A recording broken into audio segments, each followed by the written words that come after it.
अस्सलामुअलैकुम। मैं थोड़ी होस्ट नाज बाय नाज क्रिएशन 146। मैनू उम्मीद है कि अल्लाह दे करम नाल तुसी सब ठीक होगे। अज जिहड़ी पोएट्री मैं तुहानू सुनान जा रही हाँ वो सिर्फ एक नज़म नहीं, एक एहसास है, एक आवाज है, एक बाप दा दर्द है, एक बाप दी तन्हाई है जिहड़ी ओनू अंदरों अंदर मुकाई जा रही है। वक्त बदल जाता है, साल बदल जाते ने, पर कुछ इंतजार दीवे वांगू हर साल बलते रहते ने। ये नज़म उन्हां बापां लई है जो औलाद नूं शिकायत ते नहीं करते, बस खामोशी नाल बुढ़े हुंदे जांदे ने, लेकिन दिल विच सोचदे जरूर ने, पुत्तर नवां साल आ गया है पर मेरे फोन विच हुण तक तेरी कॉल नहीं आई। हर घंटा हर लम्हा उहदी याद नाल भरिया रहिंदा है। माँ बाप नूं याद रखण लई कॉल करन लई ना नवां साल चाहिदा, ना कोई खास दिन, ना कोई खास मौका। जदों भी टाइम मिले, जदों भी मौका मिले, फोन चुको ते कॉल मिला लो, क्योंकि वक्त कदी रुकदा नहीं ते ये लम्हे वापिस नहीं आउंदे। कल जदों ये वेला हथों निकल जाएगा ते फिर पछतान तो इलावा कुछ नहीं होएगा। जिन्हां दे माँ बाप जिंदा ने अज ही फोन चुको ते उन्हां नूं कॉल करो। कुछ उन्हां दे दिल दियां सुन लो ते कुछ अपने दिल दियां सुना लो। माँ बाप की मौजूदगी का एहसास दिल में एक वखरी खुशी दिंदा है, पर एदा एहसास उदों जागदा है जदों दुनिया तो जा चुके हुंदे ने, इस तो पहला कि बहुत देर हो जाए। अपना आप भी संभाल लो ते अपने माँ बाप नूं भी संभाल लो। अल्लाह ना करे कि कदी तुहाडी जिंदगी विच ये पछतावे वाला दिन आए। कुरान पाक दे विच माँ बाप दी इज्जतो तकरीम नूं कुछ इस तरह बयान किया गया है।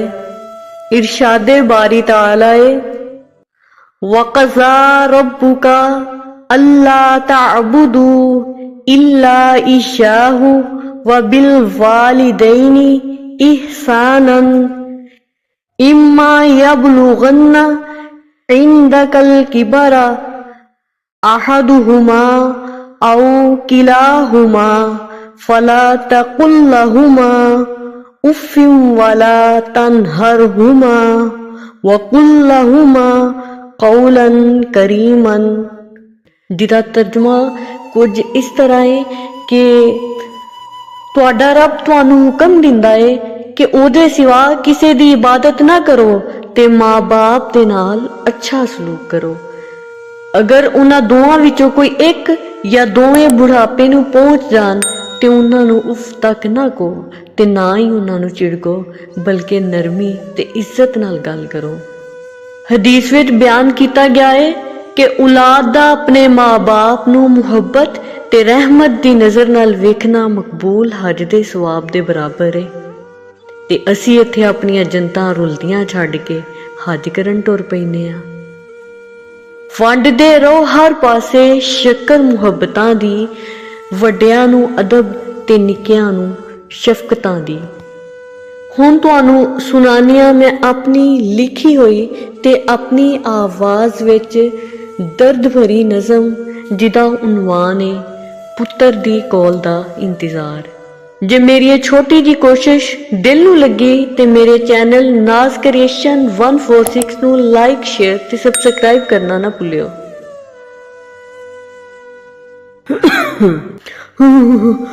चढ़ गया पुत्तर फिर नवां साल आई ना, ओ अज भी तेरी कॉल।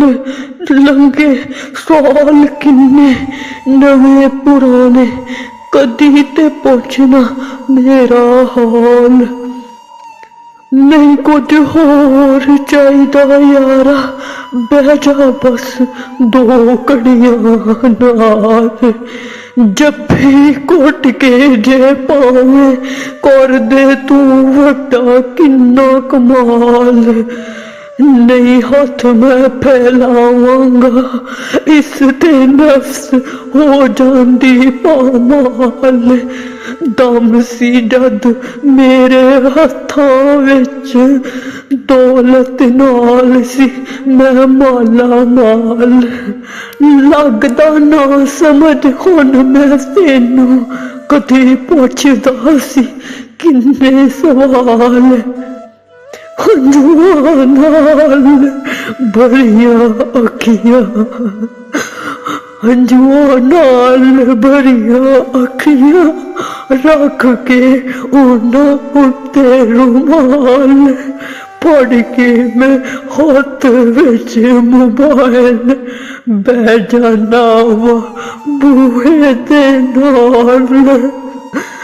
मुड़ मुड़ पुछदा मैं अपने तो, आएगी कदों सोने दी कॉल।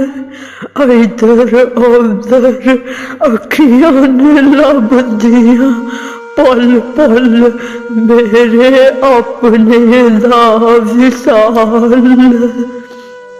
होना अन्ने विच किसे मुहब्बत दे, गवा के होश कर दिंदा बुरा हाल। कदी पुछ लिया कर मापियां नू भी, पाल बैठा दुनियादारी दे जंजाल। अज जवानी ते कल आना ए बुढ़ापा, होना कदी ते तेरा भी एहो हाल। ए सब कुछ रह जाना इत्थे, जाना हथों खाली, नाज छड़ के माल।